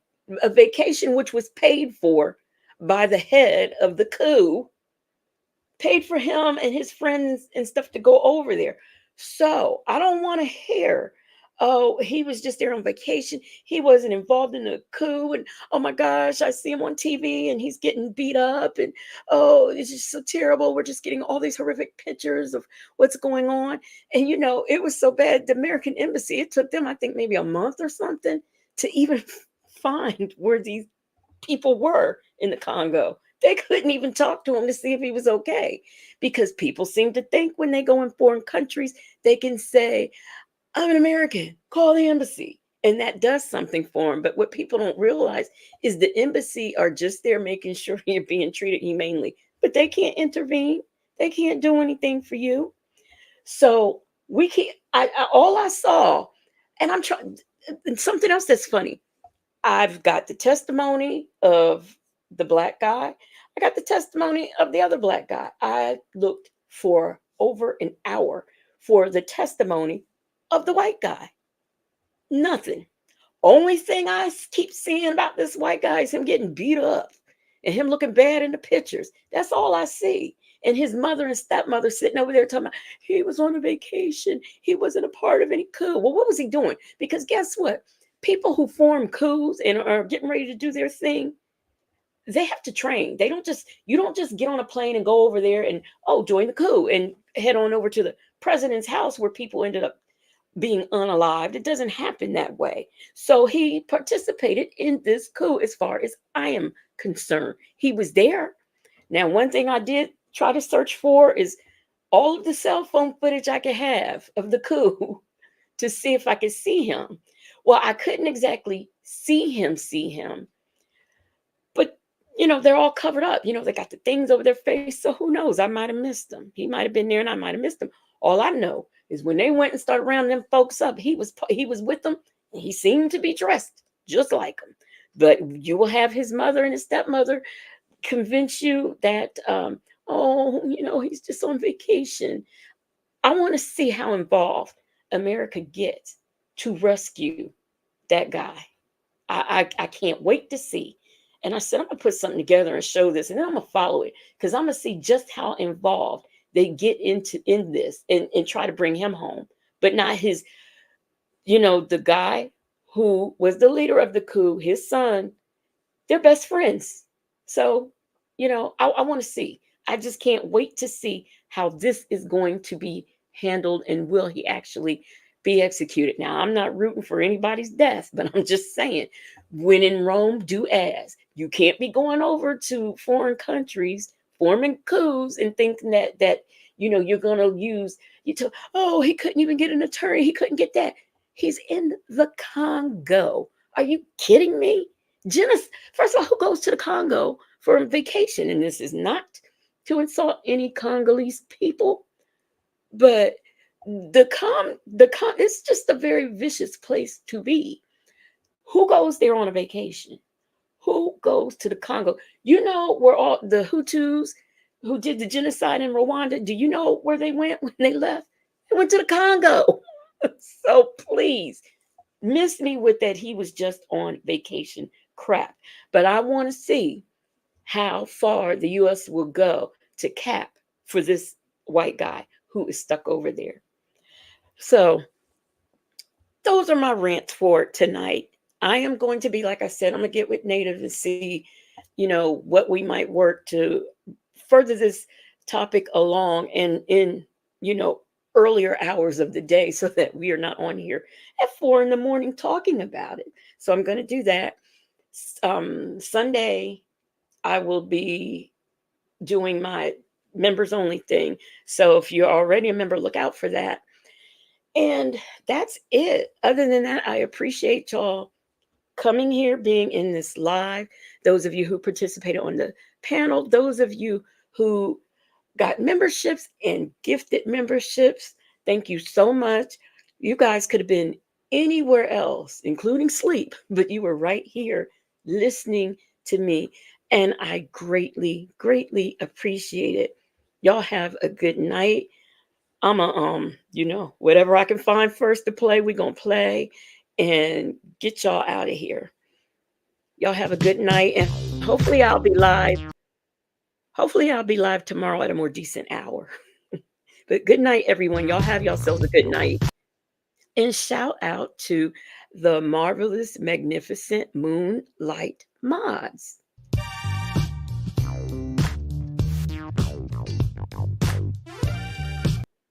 Don't forget to thumbs up on your way out.